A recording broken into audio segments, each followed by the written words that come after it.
Je vous remercie mes frères, mes soeurs, mes aînés, je vous remercie. Je suis encore de retour pour la suite du message que je viens de commencer. Donc, j'ai fait une petite coupure pour permettre aux gens de pouvoir, avec un petit temps, de pouvoir se concentrer sur le message. Donc, voilà, je suis là pour continuer cette partie. Donc, je viens de parler de la vue, c'est-à-dire du concept de l'arbre de vue selon les Perses, selon les Babyloniens, les Assyriens et enfin selon les Égyptiens. Donc, nous allons lire d'abord quel est le point de vue des Perses, d'après, surtout sur l'arbre de vie. Donc, pour les Perses, l'arbre de vie symbolise la fertilité, l'abondance et le lien entre le ciel et la terre. Leur arbre là, c'est cypre. Quand on voit dans la Bible, on parle de cypre toujours. Donc le cypre était souvent considéré comme l'arbre sacré, vénéré, pour sa longévité et sa résistance. Il est aussi un symbole de richesse spirituelle et l'abondance matérielle. Donc, pour les Perses, voilà leur concept sur voilà leur point de vue sur l'arbre de vie. Donc, nous allons parler des Babyloniens. Les Babyloniens, l'arbre de vie symbolisait la connexion entre le ciel et la terre. Donc, parce qu'il faut toujours retenir ce qu'on vient de dire, hein, parce que pour eux, c'est la fertilité, l'abondance, le lien entre le ciel et la terre. Donc, il faut toujours souligner ça. C'est pour les Perses. Donc, pour les Babyloniens, voilà, excusez-moi, veuillez m'excuser. L'arbre de vie symbolisait la connexion entre le ciel et la terre, représentant l'axe du monde et la source de toute vie. Il est souvent associé à la fertilité, à la prospérité et à la protection. Il est souvent sculpté sur les portes des temples et des palais du roi. On le retrouve dans les textes religieux et mythologiques. Cette notion se trouve notamment dans le judaïsme, dans le christianisme, dans l'islam, où il symbolise la vie éternelle, la connaissance et l'union avec le divin. Vous pouvez m'excuser. L'union avec le divin. Donc voilà, il y a les points comme la relation avec le ciel et la terre, il y a la vie éternelle, il y a la connaissance et l'union avec le divin. Donc quand nous voyons pour les Perses, il parle aussi de résistance, longévité et puis richesse spirituelle et abondance matérielle. Donc il y a toujours question de richesse et de spiritualité toujours dans les trucs. Donc pour les Assyriens, la Syrie c'est la Syrie actuelle, le pays qu'on appelle la Syrie actuelle, plus l'Irak. Donc c'est les deux là, les deux morceaux, hein, deux petits morceaux de ces deux États qu'on peut représenter ou bien qui sont caractérisés par la Syrie. La Syrie, pas la Syrie, mais Assyrie. Voilà. Il symbolise la richesse spirituelle et le signe d'abondance matérielle. Cet arbre prend ses racines dans la terre, tout en étendant plutôt ses branches vers le ciel. Donc pour eux aussi, c'est une richesse spirituelle, n'est-ce pas? Donc aussi signe d'abondance matérielle. Donc on parle, j'ai ajouté le grec parce qu'on ne peut pas oublier les Grecs parce que dans la Bible, il y a aussi les Grecs, il y a les Romains. Donc l'arbre de vie est lié au jardin des Hespérides. Hespérides, c'est le jardin des Hespérides sont des arbres. Donc, et ils sont caractérisés par des pommes. Donc, des pommes. Donc, je vais relire. L'arbre de vie est lié au jardin des Hespérides. Et ces pommes sont centrées, conférer l'immortalité à ceux qui les sont censés, plutôt, pas c'est censé, oui. C'est la pomme là, les pommes sont censées conférer l'immortalité à ceux qui les consomment. Donc, il y a question d'immortalité. Et aussi, j'ai parlé aussi quand on se rappelle de Enuma Elish, donc, et Gilgamesh qui aussi a cherché l'immortalité, c'est une feuille qu'on lui a présentée. Et là-bas, le serpent a volé cette feuille-là. Donc l'homme ne peut plus être immortel. Donc il est mortel. Bon, ça c'est une parenthèse. Donc pour les Grecs aussi, c'est l'arbre. C'est l'arbre qui sert de lien avec le divin. C'est immortalité. C'est toujours divin parce que Dieu est immortel. Donc l'immortalité, l'homme pour devenir immortel doit vaincre. Donc c'est pourquoi l'arbre est réservé pour les vainqueurs. Il doit vaincre les choses de ce monde. Voilà. Donc enfin nous avons pour les Égyptiens leur concept concept sur l'arbre et l'arbre de vie. Dans la croyance égyptienne ancienne ou antique, l'arbre de vie symbolise la vie éternelle et la résurrection, connectant ainsi le monde des vivants à celui des mondes des morts.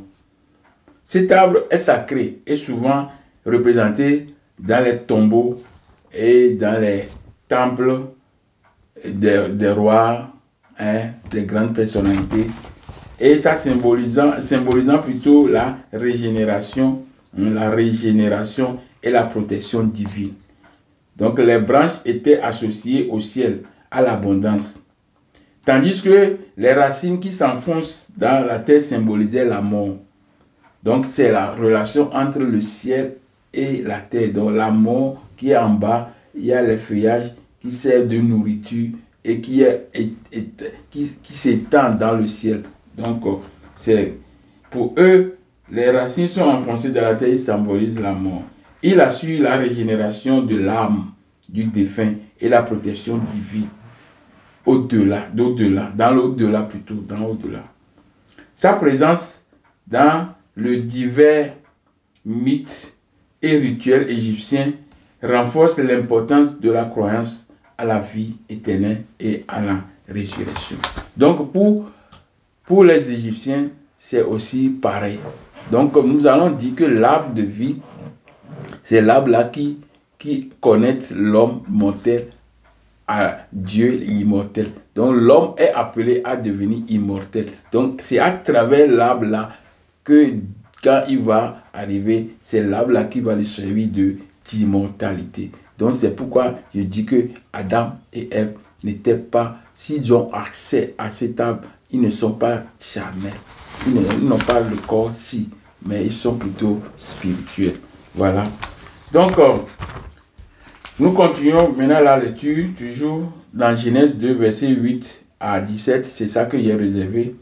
Donc, j'ai lu le premier verset 8 et j'ai lu aussi le verset 9.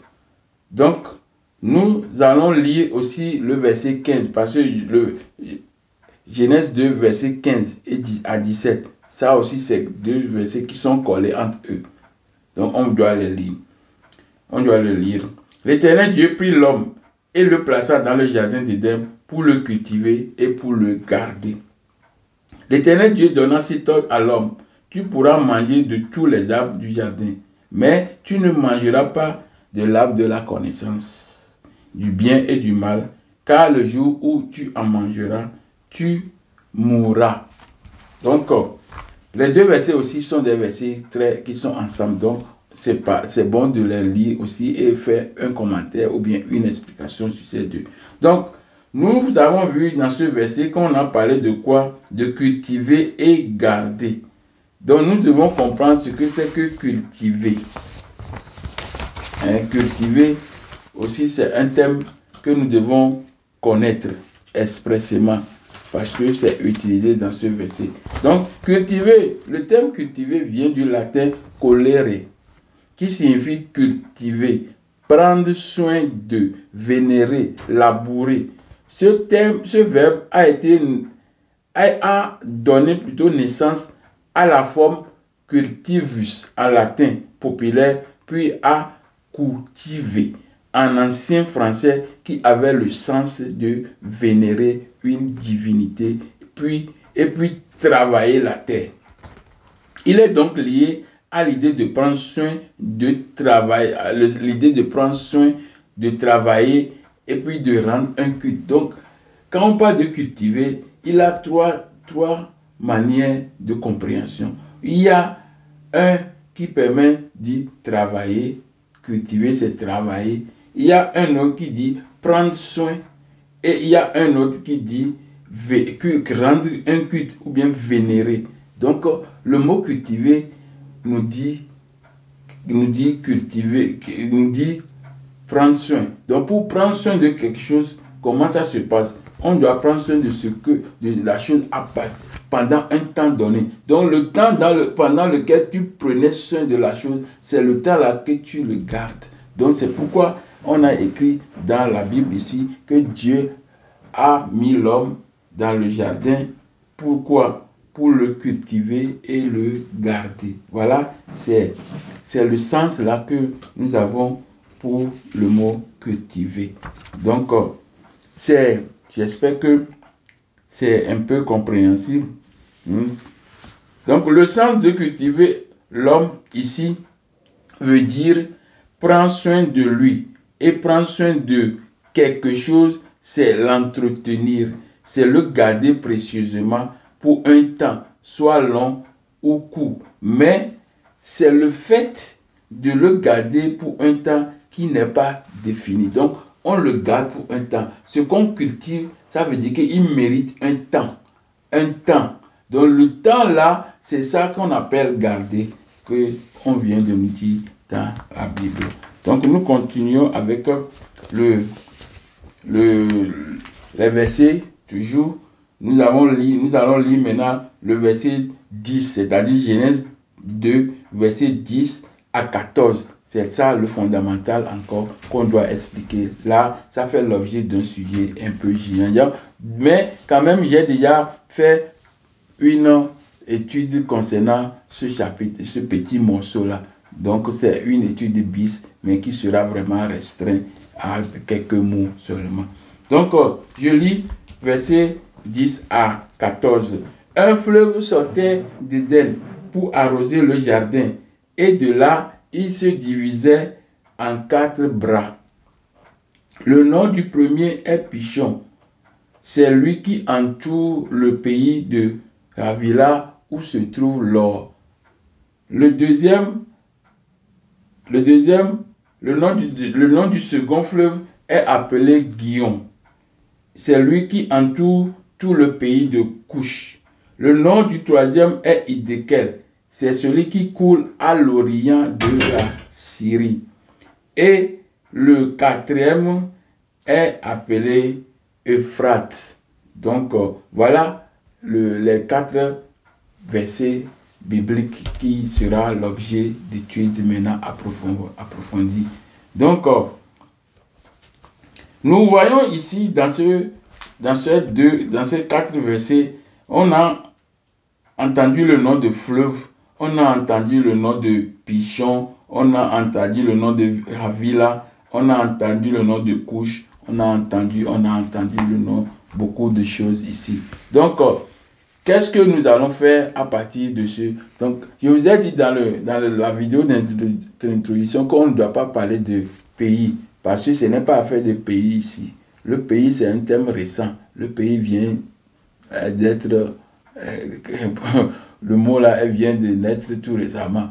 Donc, c'est les régions. Donc, on dit que, au verset 10, le fleuve sortait, les 4 fleuves, un fleuve sortait d'Éden pour arroser le jardin, et de là, il se divisait en 4 bras. Le nom du premier est Pishon. Donc, c'est lui qui entoure le pays de Havila. Disons que c'est lui qui entoure Havila. Donc, pourquoi on parle de Havila? Pourquoi on parle de Havila? Nous devons chercher aussi Havila. Havila, c'est aussi un enfant, un enfant des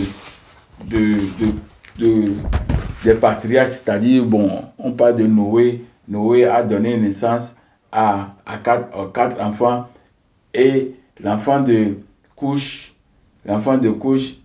est appelé, un des enfants de Couche est nommé Havila. Donc, ce verset, c'est ça que je voulais vous lire, ce verset. Je suis en train de voir où j'ai mis le verset là pour pouvoir lire ça rapidement, le verset concernant ça. Donc, nous allons lire Genèse 10, versets 6 à 7. Le fils de Cham fut Couche, Misraïm, Pout et Cana. Les fils de Couche, Saba, Havila, Sabta, Rama et Sabteka. Donc, nous voyons ici que l'enfant de Couche est Havila. Donc, quand nous venons parler de la génération, nous voyons que cette génération est troisième. Donc, d'abord, nous avons, c'est Cam qui est le papa. Il a donné naissance à Couche. Couche a donné naissance à Havila. Donc, il est de la deuxième génération. Mais si on va compter à partir de Noé, il est de la troisième génération. Voilà. Et nous savons aussi que dans Chronique 1, verset 19 à 23, il naquit aussi à Héber. Donc, quand on parle de Sem, Sem aussi, sa lignée, donc il y a aussi Havila dedans. Mais cette fois-ci, Havila qui est ici parmi les enfants de Sem, parce que quand nous prenons Sem comme de la même position comme Cam, après Cam, Couche et Havila, deuxième génération. Donc, maintenant quand on prend Sem, et on voit que Havila est à la cinquième génération. Donc, Havila dont on parle ici, c'est la plus vieille, pas la plus petite. Donc, la plus vieille était enfant de Couche.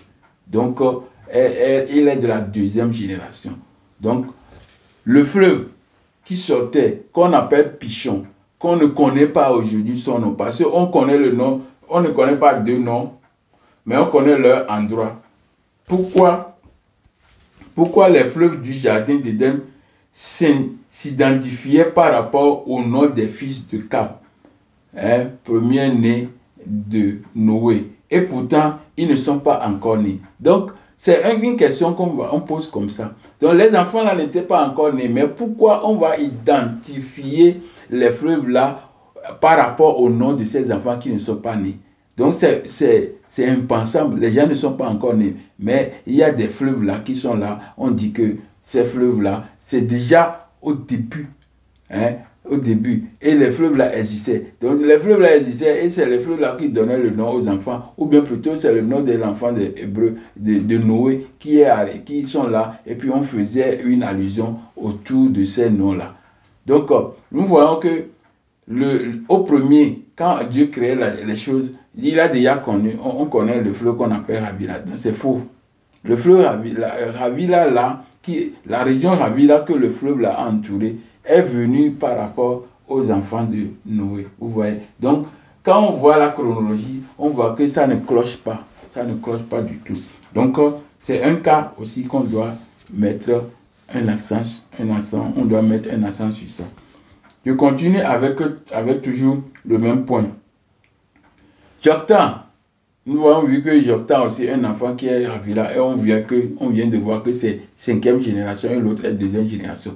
Donc, le deuxième fleuve a pour nom Guillon. Donc, quand on parle de Guillon, ici, dans la Bible, nous avons aussi un verset biblique qui nous parlait de Guillon. Donc, nous allons lire ce verset biblique quand on lit dans le roi 1 roi 1, verset 32 à 35.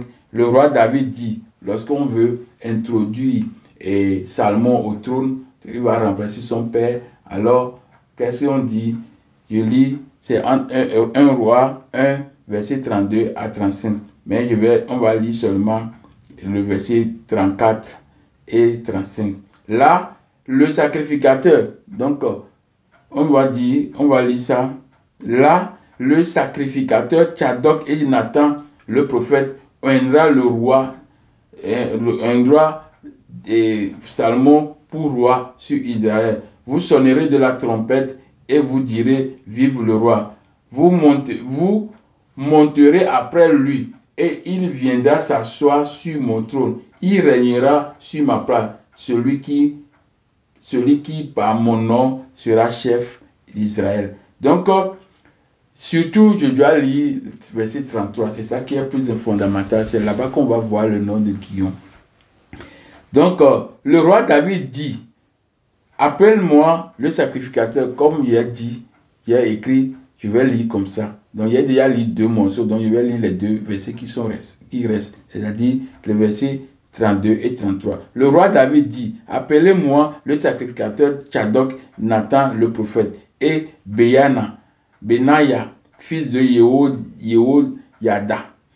Ils entraient en présence du roi, et le roi leur dit, prenez avec vous le serviteur de votre maître, faites monter Salmon, mon fils, sur ma mule, et faites-le descendre à Guillaume. Donc le roi demande qu'on descende Salmon à Guillaume pour l'introduire et revenir, et il va s'asseoir sur le trône. Donc quand David parle de Guillaume, il parle de quel Guillaume? Donc on doit aussi savoir ça. Donc le Guillaume dont on parle, le seul Guillaume que nous connaissons, c'est le Guillaume qui est au début de la création. Donc si le fleuve là entourait Couche, ça veut dire que Guillaume qui entourait Couche, c'est ça qu'on appelle aujourd'hui Éthiopie, tout ça. Mais ce n'est pas Éthiopie, c'est tout ça. C'est les grands, tout, à partir de Soudan jusqu'en bas, tout ça là sont appelés couchistes.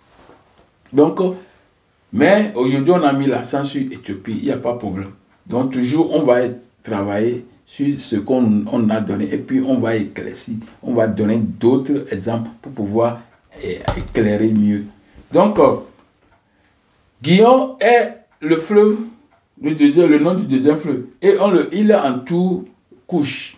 Donc, on connaît déjà. L'autre entoure Havila. Havila, on connaît que la Havila aussi, c'est l'enfant de Couche. Ouais. Donc, les 2 fleuves sont là. Et on connaît les gens qui habitent là-bas.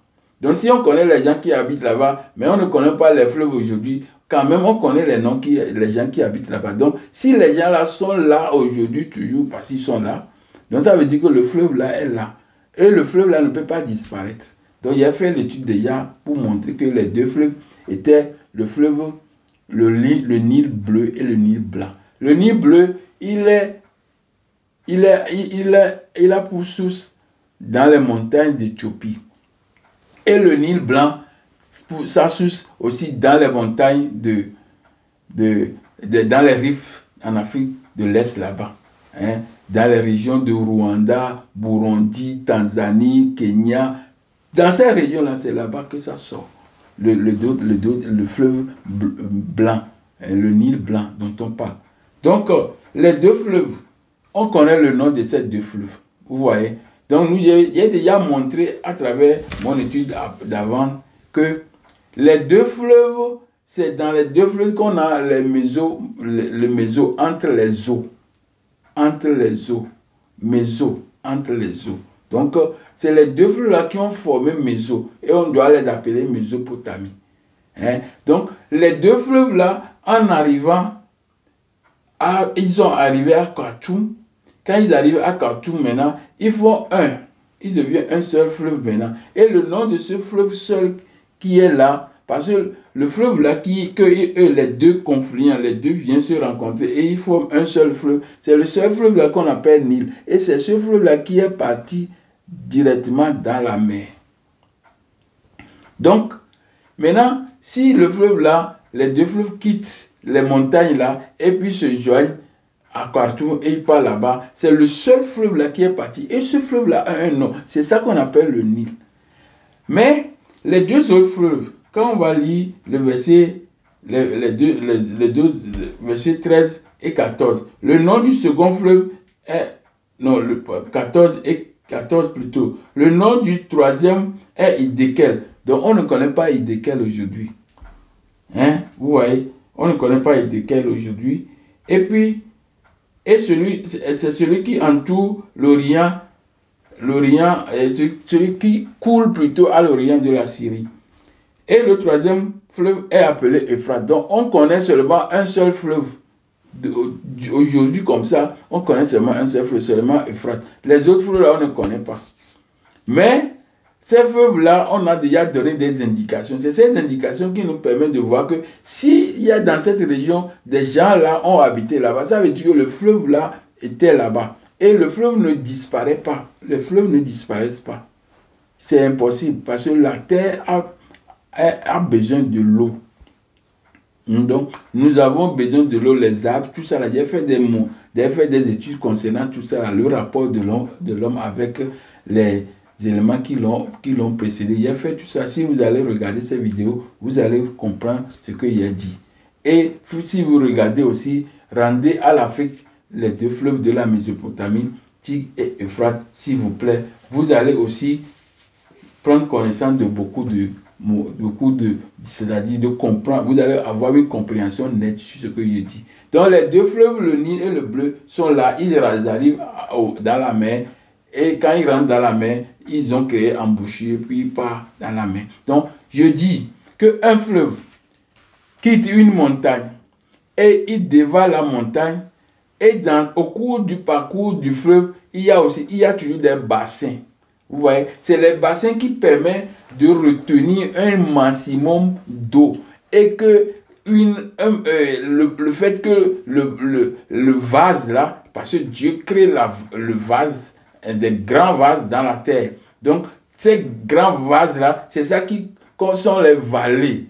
Les grands vallées, quand vous voyez les montagnes, en bas des montagnes, on a des trous, tout ça. Donc, tout ça là retient l'eau. Mais il y a toujours une inclinaison. Cette inclinaison fait sortir encore l'eau qui va commencer par couler. Donc, un fleuve, le Nil, fleuve là, il a quitté depuis les montagnes de Ningui, depuis les enclaves de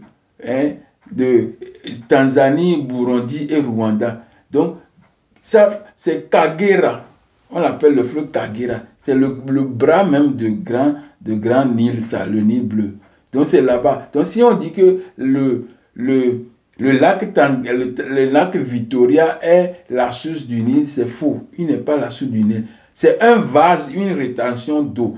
Des eaux d'un grand fleuve encore, qu'on appelle Kagera, qui est très loin. Et ce bras de ce fleuve-là, c'est ça qui est encore le bras du Nil. Donc le bras, le Nil blanc. Le Nil blanc, il ne sort pas seulement dans le lac Victoria, non. C'est pas là-bas. Le lac Victoria est une rétention d'eau pour le Nil bleu. Vous voyez, il est une rétention de l'eau.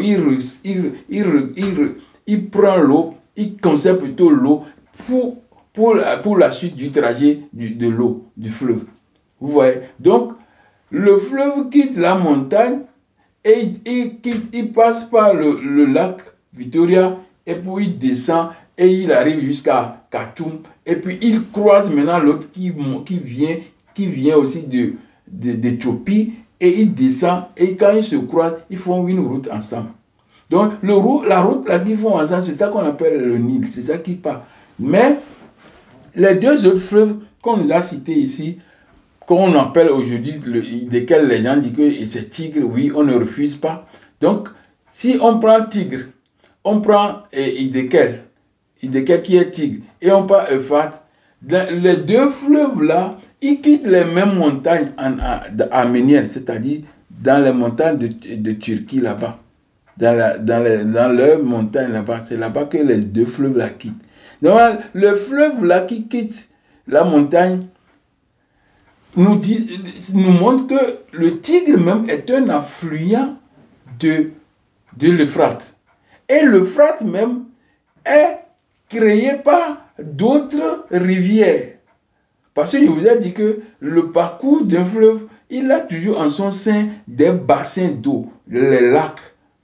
Donc, quand les eaux dévalent la montagne, il doit retrouver un bassin d'eau. Et maintenant, comme il y a toujours l'inclinaison, parce que j'avais montré ça, comme ça, comme il y a toujours l'inclinaison, ça c'est ça l'inclinaison, et donc le grand bras là va faire sortir encore l'eau pour que l'eau quitte. Parce que l'eau doit quitter la montagne pour aller dans la mer. Et il doit revenir par la terre et aller encore dans la montagne pour revenir. C'est un circuit qui ne s'arrête pas. Vous voyez, qui ne s'arrête pas. Donc, le fleuve Euphrate, qui vient, qui quitte les montagnes arméniennes en Turquie, il se croise à Bagdad. Maintenant, quand il se croise à Bagdad, le fleuve Euphrate, il a pour affluent, parce que affluent veut dire celui qui lui amène l'eau. Donc l'Euphrate aussi arrive, et c'est deux fleuves qui donnent le fleuve qui apporte de l'eau. Deux fleuves qui apportent de l'eau. On l'appelle j'ai oublié encore le nom. Karassou. Il y a le Karassou et Mourassou. C'est les deux fleuves-là qui créent même l'Euphrate. Donc, pour les gens de la région de Turquie, ils disaient même que l'Euphrate, là, il a commencé avec les deux rivières-là qui ont formé, qui ont nourri Euphrate, pour que l'Euphrate même a son nom. Donc, ils disent même que le fleuve Euphrate, là, c'est à partir de la Turquie même qu'il quitte. Vous voyez? Donc, quand il quitte, il arrive à Bagdad, il se croise avec le Tigre. Le Tigre qui est son affluent, c'est son affluent. Alors que pour le Nil a deux grands affluents. Et les deux grands fleuves font confluence et c'est la confluence qui donne l'essence au Nil. Mais l'autre là, quand il quitte les montagnes, le premier, le Tigre arrive, il va croiser Euphrate. C'est un affluent pour lui, il lui amène l'eau. Il croise l'Euphrate, ils font un chemin ensemble à partir de Bagdad pour arriver à Bassora. Bassora, c'est à partir de Bassora maintenant que eux-mêmes, les deux rivières là, la rivière là va tomber encore sur une autre rivière qui sort de l'Iran et qu'il arrive là à Bassora et il forme un fleuve qu'on appelle Chat el Arab, la rivière des Arabes. Chat el Arab, la rivière des Arabes.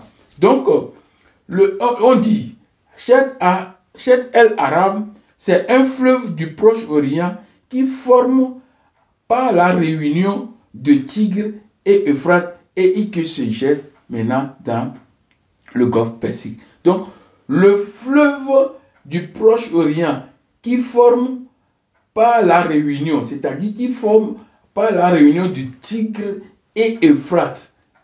Donc, et les deux fleuves là, comme les deux fleuves de l'Afrique forment le Nil, et il part dans la mer. Maintenant, les deux fleuves Euphrate là aussi forment maintenant un autre fleuve qu'on appelle Chat el Arab. Donc, c'est ce fleuve-là qui part dans la mer du Golfe Persique. C'est le fleuve-là. Donc, le fleuve-là, c'est lui qui part dans la mer du Golfe. Alors qu'on nous a enseigné que le fleuve Euphrate se jette dans la mer pas la mer du Golfe, mais océan Golfe Persique. C'est Golfe Persique. Donc, c'est Chat arabe qui va là-bas. Donc, on peut dire que Chat arabe, le nom de Chat arabe, c'est lui qui doit prendre la primauté parce que c'est ce fleuve-là qui part maintenant, qui se jette dans la mer. Alors qu'on nous a appris que Euphrate se jette dans la mer. Si Euphrate se jette dans la mer, on va voir ça. Sur les cartes, l'Euphrate ne se jette pas dans la mer. Donc, l'Euphrate n'ont jamais formé. L'Euphrate a formé Méso avec Tigre au niveau de Bagdad. Mais pour aller dans le golfe Persique, il ne va pas dans le golfe Persique. C'est plutôt Chat el Arab qui va dans le golfe Persique. Donc, vous voyez, les deux fleuves ont les mêmes structures comme Méso. Vous voyez, les deux fleuves ont les mêmes structures comme Méso. Mais ça ne pose même pas de problème maintenant. Mais le problème, c'est que les deux fleuves qui sortent du jardin se divisent au-delà en 4 bras. Donc maintenant, si les deux fleuves se divisent en 4 bras, on doit nécessairement voir tous les 4 bras sur le territoire africain. Vous voyez, sur le territoire africain qu'on va voir les 4 bras. Parce que le fleuve ne peut pas traverser la mer et continuer dans un autre continent. Ça ne peut pas se passer. Donc, quand on parle de fleuve qui quitte le jardin, qui quitte peut-être l'Éden et arroser le jardin, les 2 fleuves-là sont seulement les fleuves, le Nil. Les 2 fleuves-là, c'est le Nil bleu et le Nil blanc. Donc, entre les 2, il y a Méso. Et le Méso doit être au niveau de Khartoum. Mais, bien avant, nous disons que le jardin d'Éden, où il doit se trouver? Il doit se trouver en Égypte, normalement, d'après les versets bibliques. C'est pourquoi Lot disait que le jardin, l'endroit que lui là a choisi, ressemblait à l'Égypte. Ressemblait plutôt à l'Égypte, au jardin d'Éden. Vous voyez? Donc, il donne des points dans le récit qui vont nous permettre de pouvoir rattacher d'autres points pour trouver la vérité. Vous voyez? C'est ça. Les 2 fleuves sont le Nil et l'Euphrate. Et il n'y a seulement que 2 fleuves. Il n'y a pas 4 fleuves. Mais s'il y a 4 fleuves, les 4 fleuves doivent être en Afrique. Ne doivent pas être dans une autre région au-delà. Non, il doit être nécessairement dans la région là. Parce qu'on a déjà trouvé les 2. Maintenant, les 2 autres se trouvent dans une autre montagne. Ils prennent source dans une autre montagne.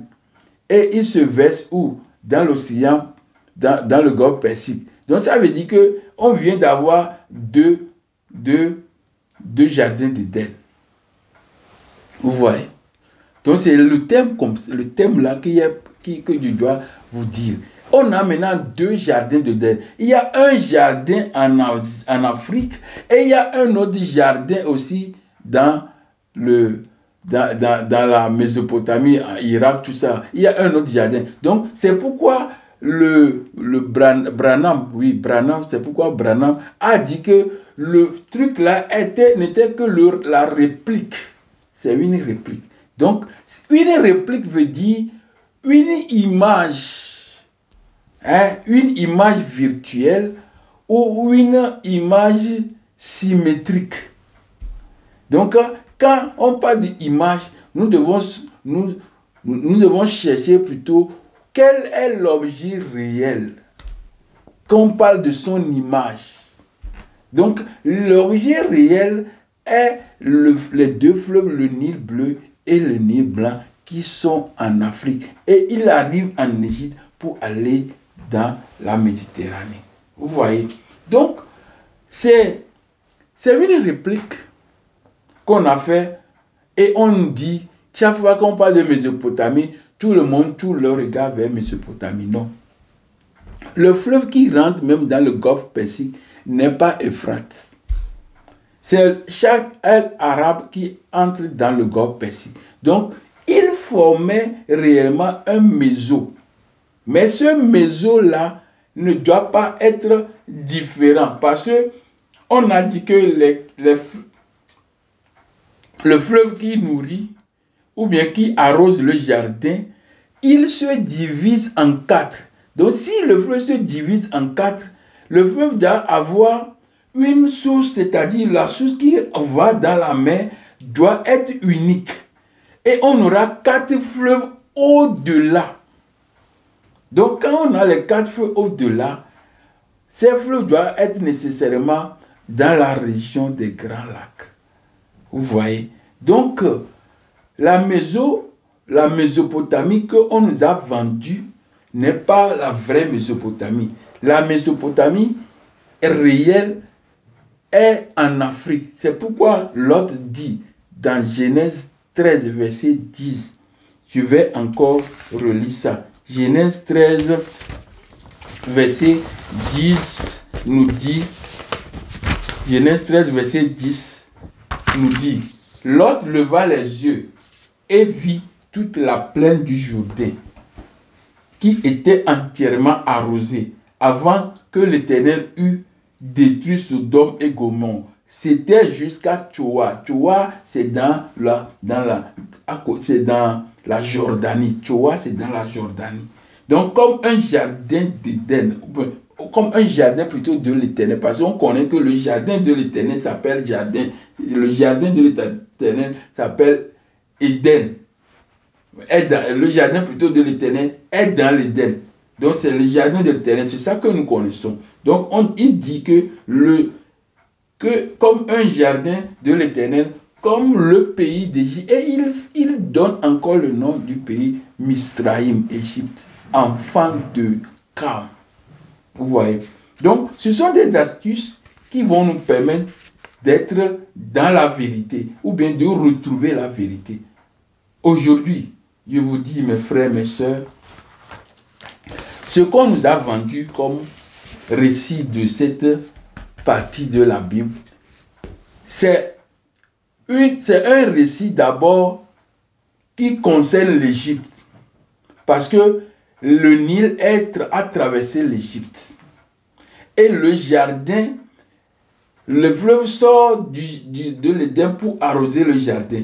Donc si le fleuve sort de l'Éden, de l'Égypte, pour arroser le jardin, et au-delà, il se divise en quatre.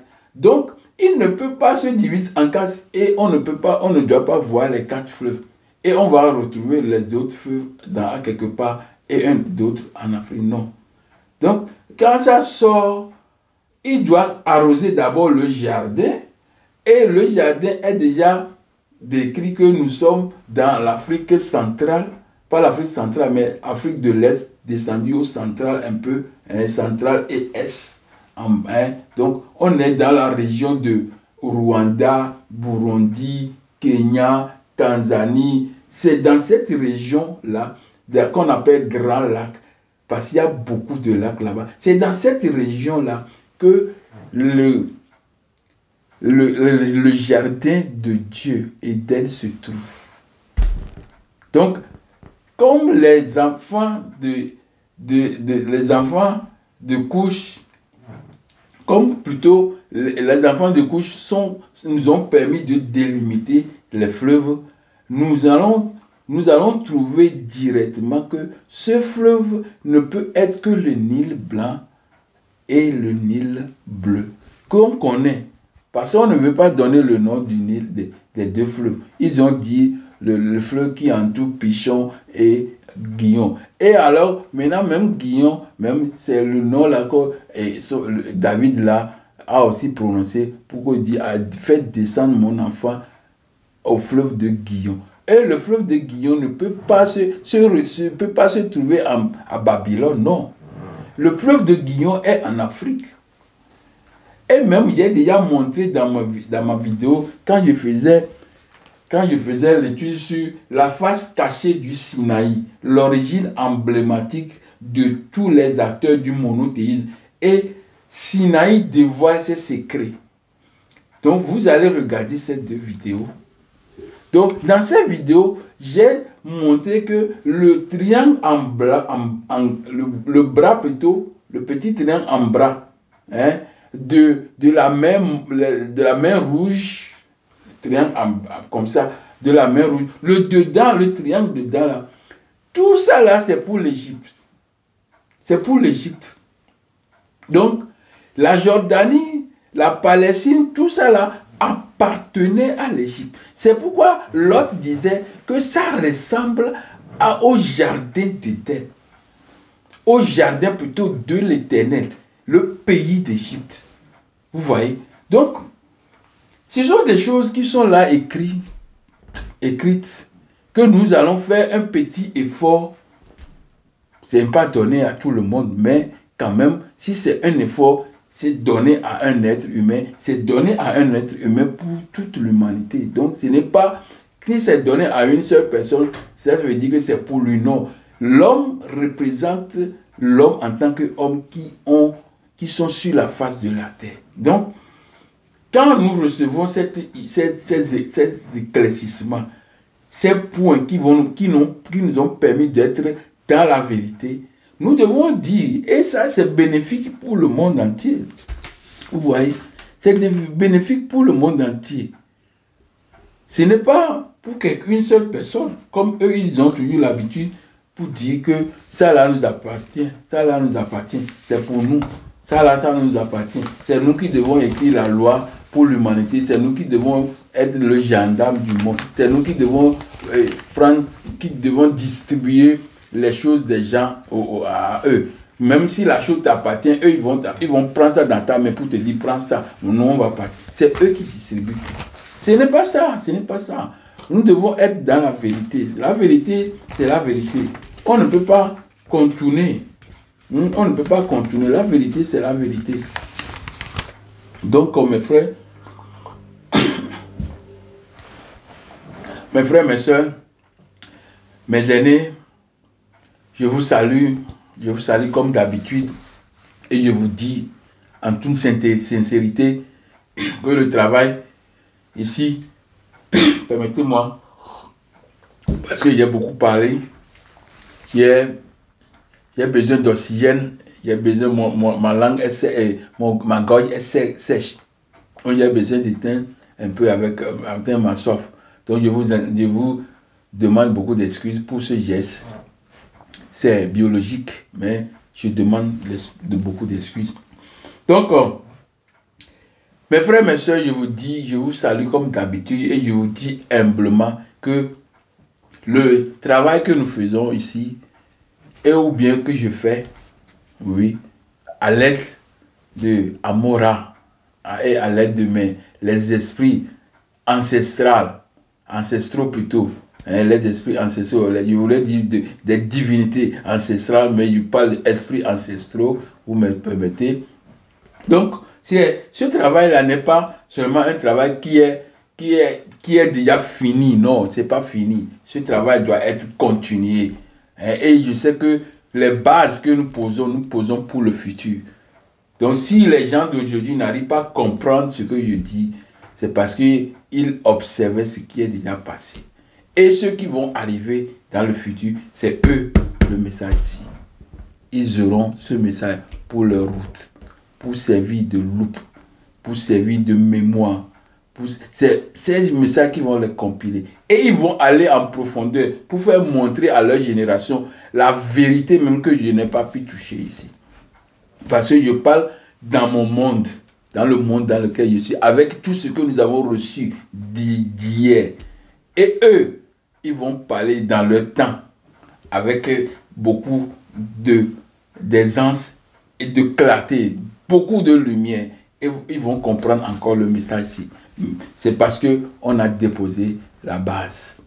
Donc, je vous dis une fois encore merci pour avoir ce temps précieux, un temps précieux pour vous. Mais vous avez dédié, vous l'avez donné, vous l'avez cédé à mon message.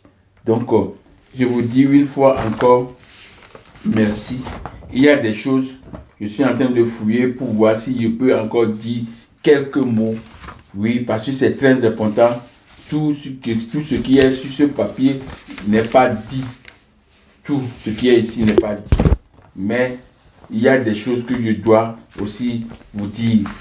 2 versets dans la Bible encore qui me viennent à l'esprit pour que je puisse, pas à l'esprit, que j'ai déjà mis ici. Si je te dis à l'esprit, c'est un mensonge.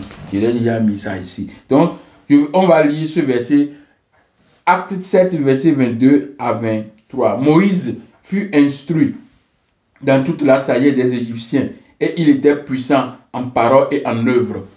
Il avait 40 ans lorsqu'il lui vint dans le cœur de visiter ses frères les Israélites. Donc, si on nous dit que c'est Moïse qui a écrit les 4 versets, les 4 passages de cette Bible, Moïse, là, doit être un Moïse qui a la connaissance égyptienne. Oui, c'est la Bible qui a écrit ici qu'il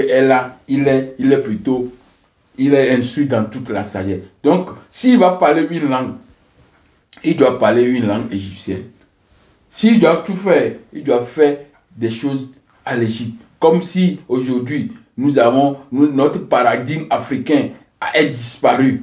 et puis nous vivons dans le paradigme européen. Ça veut dire que nous avons reçu des cultures, des instructions, l'école, les livres, tout ce que nous avons appris en Afrique, nous avons appris les choses de l'Europe. Donc si nous allons agir avec les choses de l'Europe. C'est le même cas que Moïse se trouve. Vous voyez, le Moïse qu'on a ici, c'est le même cas. Donc, le Moïse-ci, qui a parlé de ces choses, il a parlé que dans les langues africaines. Pas dans les langues, comme on dit, hébreu, tout ça. Il ne connaît pas hébreu, parce qu'il n'aime même pas hébreu. C'est un Égyptien. On reviendra dans ce thème. Je reviendrai encore pour montrer que pour montrer Moïse, l'Égyptien, parce que j'ai déjà montré dans des études, bien avant que je disais dans ces études que la lumière sur la vraie origine du patriarche Abraham. J'ai dit que Abraham est noir.